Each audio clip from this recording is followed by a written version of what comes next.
We're born thinking that we're human beings, that we're nothing more than this physical body. And we're conditioned to think that way through our schooling, with the science classes we go through, and what our parents tell us. However, this physical body is nothing more than a dead lump of flesh. Think about a dead body. When somebody dies, the body doesn't disappear. The flesh is still there. What's gone is the life force, is the energy that was animating that body. And that's our true nature. This whole world and who we truly are is energy, life force, or prana. It's not as it seems in the beginning. It's not that we are this physical body and this skin and these hands. So let's try a quick experiment. Move your hand and open and close your hand a few times like this. And while you're doing that, try and be conscious of how you're doing that. You're sending energy to your hand and forcing your hand to move. So who's doing that? The body isn't doing that. The body's listening to your intelligence, to your higher self, commanding you to move that part of your body in that way. And something that can help us break out of this delusion and realize that we're more than just the body is what's called pranayama, which means life force control. Even something like moving the hand, this is life force control. You're sending your life force to the hand and you're moving it. But when we start to practice techniques in meditation, such as raising the energy up the spine to the point between the eyebrows, or even just focusing your attention right here throughout the day in meditation, you may not feel a sensation at first, but just that act of raising the energy, you're going to start to become more conscious that you do have the ability to circulate energy throughout the body. And with practices like that, also even yoga, just, hatha yoga that's taught in a lot of yoga classes these days, where you sit in a certain asana, that's only one small component of the true science of yoga. But that is a way to circulate the energy to certain parts of the body and become more conscious of what your true nature is. Now, it's not only your body that's made of this life force or energy, it's actually the entire world, matter, this book, this chair I'm sitting on. None of it is truly physical. It's all made out of a manifestation of life force or God's energy, or what's known as the Holy Ghost in the Bible, or the vibration of Om from the Bhagavad Gita. This is the true essence of everything you see around you.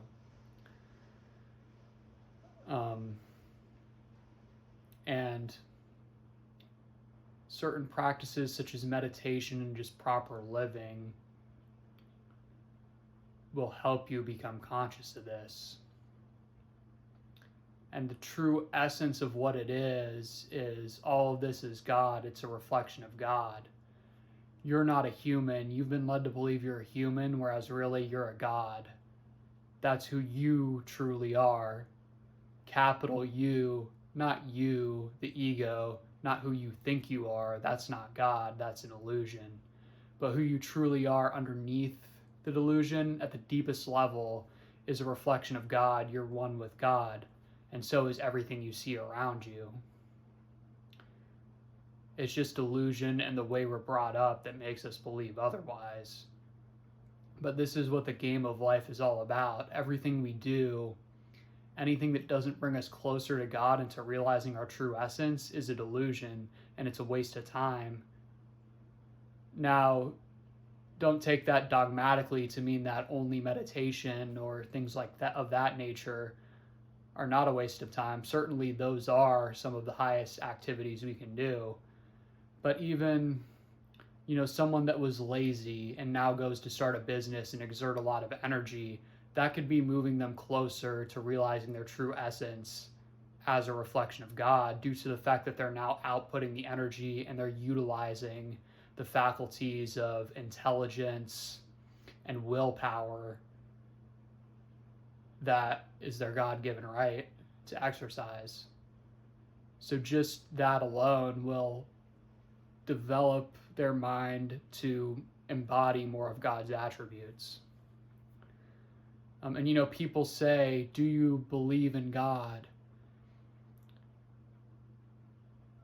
But why do you have to believe in something that you are? It's not just that you believe in God, it's that you are God, is what the truth is. So I could ask you, do you believe that you exist? And that question doesn't make much sense if you think about it, because you exist. It's right there in your direct experience. You know that you exist. And in the same way, God is right there in your direct experience. It's everything around you, and it's what your true essence is. But all of these distractions, the ego, the thoughts of the ego, the thought that me, mine, and this, that we're a separate individual in reality, this is what keeps us from realizing our true nature.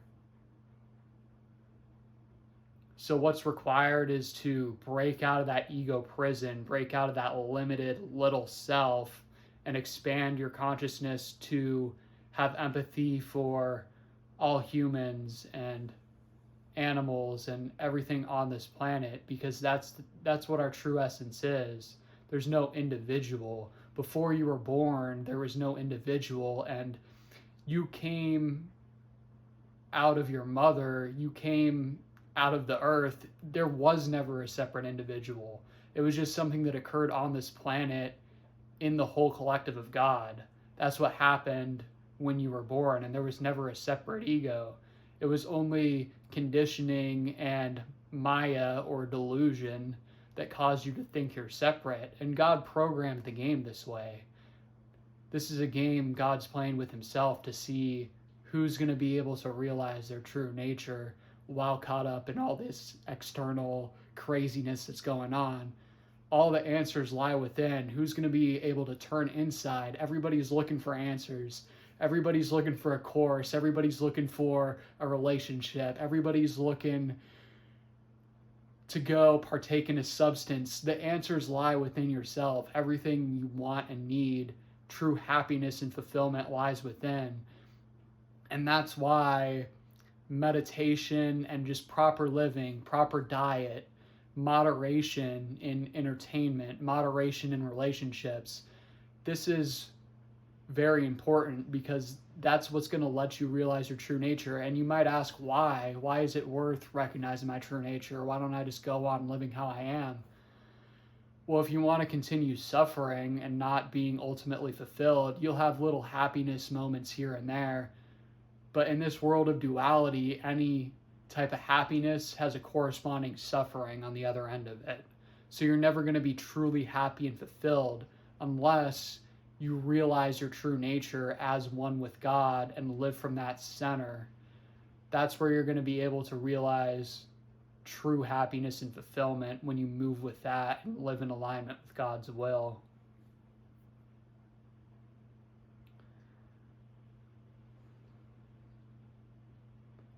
That's what we're here on this earth to do. That's why our souls chose to be born in this time, in this circumstance. Our individual soul needed this circumstance to break out of delusion for whatever reason. And you're going to be tested, and there's going to be distractions calling you from every which angle. But when you can look within, take the time, meditate, and realize who you truly are, you're going to be leagues above everybody else in this world. Everything you ever wanted is going to come to you, because anything that can come from you can only come from He who created the universe. Any circumstance that comes into your life. So when you're in alignment with that same source, things are going to work out more prosperously and just work out for the better. you're going to be able to help people, and whatever expression that takes, whether you end up doing a creative project or what have you. Um, great souls, great masters and saints who have embodied God consciousness fully, it can look very differently. Some of them live very secluded in the Himalayas, in a cave, in an ashram, and meditate, and they don't have very many disciples, and they're not teaching a lot of people. They're just meditating and emanating their vibrations to the world. And then there's others who are very active, set up organizations, have many disciples or students in which they are teaching the ways of God. And not one is better than the other. You may say the one who's active in the world is better, but they're just doing what God wants of them. The person who's meditating there could be doing just as much good just by emanating those divine vibrations and spreading that over the world through their meditations and their spiritual practice. And also, those who embody God consciousness, who are active in the world, they're not doing it out of a sense of ego, out of wanting to be acknowledged and wanting to be praised. They're just doing it as an act of service, and that brings them more joy that they're able to help others. So a great way to break out of this ego prison, it's a prison. This me, mine, I need this, I need that. When you're free of that, you're just happy regardless of the circumstance. And the way to break out of that prison is to realize that one way to break out of it is to realize that it's God that's acting through you all the time. God is the doer, not I. Thy will be done, not mine. The ego thinks it's the doer, but it's only God that created this whole universe, and it's only He that's doing everything. And our job is to let go of that ego consciousness and embody that divine consciousness and move from that center. So if you want a couple books to read that will sort of help you understand a lot of these truths, this book, The Essence of the Bhagavad Gita by Swami Kriyananda, this was his remembrance of Yogananda, the great master Yogananda, came from India to the United States to spread the deep teachings of yoga. This is his interpretation and commentary of the Bhagavad Gita, and it's very profound in showing you the proper way to live in all aspects of life on many different levels of interpretation, from just, the material world and being successful all the way to how to realize God consciousness. This is a very good book. And another one, if you want to see just how a master lives and moves in this world with various different examples in all different spheres of conversation and helping all different types of people, this book, Conversations with Yogananda, is a really great one. And I actually want to read a quote from this book to illustrate one more point I want to touch on. And that last point, just real quickly, is when I say you are God, when you look in the mirror and see who's there, you still think of yourself as an ego. That's not God, that's your ego. So it's not good to go around saying, I am God. If you have that inner realization, okay, but going around saying that is just going to inflate your ego and make you look arrogant. So the point I'm trying to make is that deep down, your true soul is a reflection of God, but we're still stuck in delusion right now. If you had full God realization, you wouldn't be watching this video. And I'm glad you are watching this. That means that that realization is starting to unfold, even the very fact that you're interested in watching something like this. There's some spark in you. Your deep down self knows this is true and wants to come to embody it more. So it's great that you're watching and reading books like this. But let me go ahead and read this quote just to illustrate the point. So this is a quote from Yogananda here. When I was a boy, I went to a man who, so I'd been told, was a great saint. I went with humility as I approached every manifestation of the divine and bowed reverently before him. He, when he saw my devotion, decided to impress me further. He declared, "I am God." "You don't say so," I cried, leaping to my feet. I had a little pocket mirror with me, which I used as an aid to introspection. Facing this mirror towards him, I demanded, "Is that God?" "It is not the God I am seeking." Turning, I strode out of the room. That man was truly sincere, however. He'd made the common mistake of thinking that the scriptures, in declaring Aham Brahmasmi, I and the infinite Brahman are one, mean one may also say of oneself, "I am God." This is an error. How can the little ego be infinite? The man, rising hastily from his seat, ran after me. Bowing before me, he said, "You have awakened me from a great delusion. I want to thank you."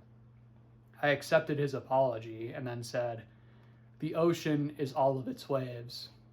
The wave, however, should never say, "I am the ocean," even after it has realized its own oneness with the ocean. The man understood and thanked me sincerely. He then prostrated before me in the full gaze of his students. "You have wakened me," he repeated, "from a great delusion." "You are a great soul indeed," I said to him. "Otherwise you would have not admitted your error so quickly, especially before your own students, and when shown to you by a mere boy, you have proved your true greatness." So yeah, there's that example, and this book just has so many. That was an example of when Yogananda was a boy, but there's so many examples from all phases of his life in all different scenarios, and it's just very interesting to see the diversity of this book. So I'd highly recommend it. Conversations with Yogananda by Swami Kriyananda. But with that being said, I wish you all the best on your journey. And I hope I can help through these YouTube videos and through what I can provide in the future.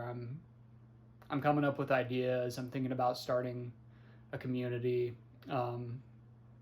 So stay tuned for what's coming in the future. And I'll be starting a weekly newsletter very soon. It may be out by the time this video releases. So check the description. It should be linked down there. And have a blessed day.